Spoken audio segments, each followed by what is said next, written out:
Lumabas na ang mas detalyadong CCTV footage nakuha sa hallway ng 22nd floor ng City Grand Garden Hotel sa Makati City noong gabi ng December 31. Pero dahil walang audio ang CCTV, palaisipan pa rin ang mga tunay na nangyari noong gabing iyon. Sa pagharap ng mga respondents sa media, detalyadong ikinuwento ni Romel Galido, JP De La Serna, Valentine Rosales at Clark Rapinan ang kanilang nalalaman sa mga huling sandali sa buhay ni Christine. Kinumpirma nila na 11 sila sa kwartong 2209 kasama si Christine at lumipat sila sa katabing room na 2207 dahil may kakilala rin sila doon. Kasi before the New Year Eve started, nag-gate crash kami sa kabilang room kasi may kasama kami na may friends sa kabilang room, so pinakilala niya kami.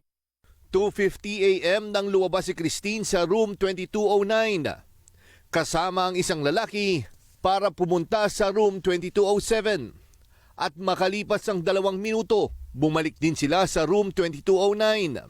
Inamin ni Valentine Rosales na siya ang lalaki na kasama ni Christine sa video na hinalikan pa ni Dasera. Pasensya ka na that I have to ask you, did she know you were gay? Yes, she knows. Okay, so when she tried to kiss you, was she tipsy? What was her condition? She was tipsy, but she is not yet drunk, but she was a bit tipsy. Oo. So parang tipsy, she tried to kiss you, you slightly pushed her away, and then what happened after? Then after we went inside the room, I told her that let's just stay here because we are not familiar with the people. We're not very close or not familiar with those on the other room. 3:15 a.m. Lumabas sa room 2209 si Christine at pumunta sa room 2207. Makalipas ang ilang minuto, isang lalaki mula sa room 2207 ang pumunta sa 2209. Ayon kay JP De La Serna, pinapasundo sa kanila si Christine. Sa video, binubuhat pa siya ni JP. The other instances that Tin went to room 2207 is because nagiging makulit na siya and she's drunk. But I just want to clarify everything na nakasama ako sa video.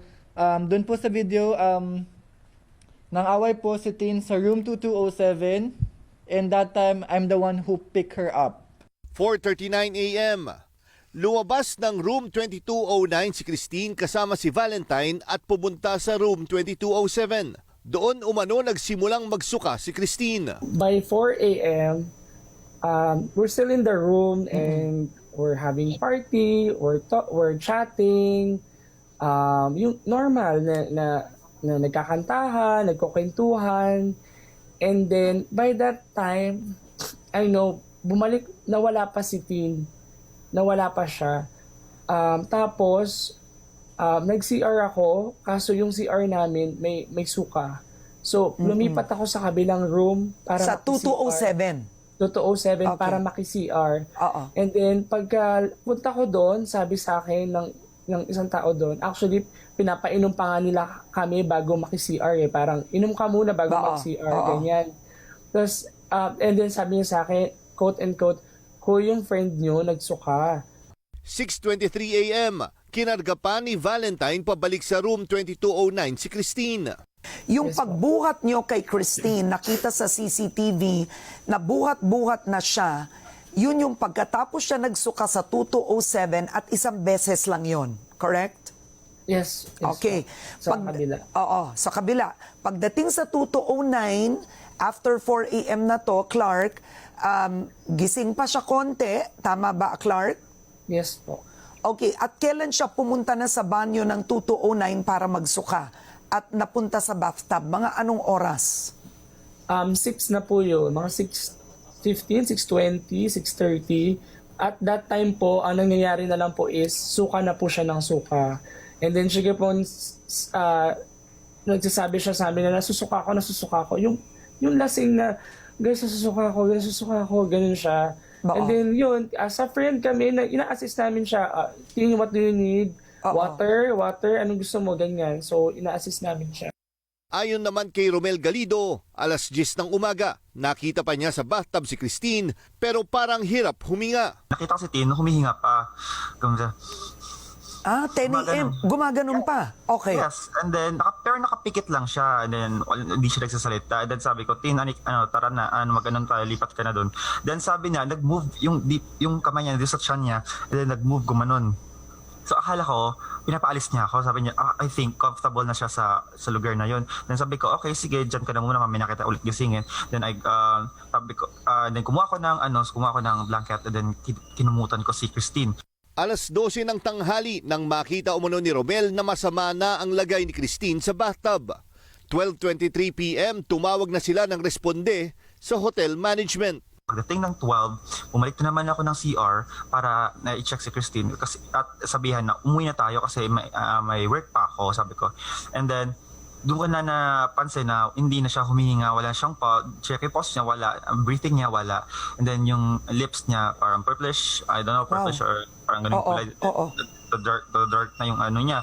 Pero still, medyo parang warm pa rin naman siya talaga pag hinawakan mo. So, ayun, ginising ko na sila lahat, nagpanik na ako, ginising ko na sila lahat, and then nagpatulong ako, ilabas si Christine doon sa bathtub, and then started CPR, and then call assistance from the hotel, call ambulance. 12:27 p.m. dumating ang wheelchair para kay Christine. Yung medic staff po kasi, they did not perform any CPR. Kumuha lang sila ng wheelchair. Okay.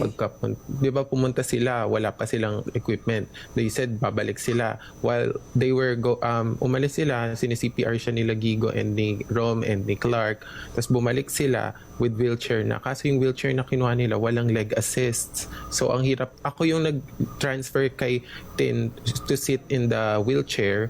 Kaso nga walang leg assist since she's naka-straight yung legs niya. Hindi matutulak. Mabigat din siya. Naka-straight yung legs niya. Tapos naiipit sa may bandang wheel yung left leg niya. So sabi ko, wait lang, ayusin natin. Tapos hindi talaga ma-bend yung legs. Inask nila na si Clark, hawakan na lang yung legs. Dinala sa ospital si Christine at diniklarang dead on arrival. Nilinaw ng grupo na wala sa kanilang gumamit ng droga. I believe walang party drugs kasi first of all ako hindi naman ako nagaganon, and ang usapan inuman lang kami doon. Nandindigan din sila na walang rape na nangyari. No. Okay, but if I were in court, I'd ask you, how would you know when there are also people in the other room? You were not there the whole time. Because when we transferred her over our room, we took care of her. She just kept on vomiting. If she was Okay. raped, she would have let us know what happened to her. Sasabihin niya po yun. Okay. Yeah, because she still has conscience when she went to our room. Ayon pa sa mga respondents, handa silang sumailalim sa drug test kung kinakailangan. Jack Batallones, ABS-CBN News.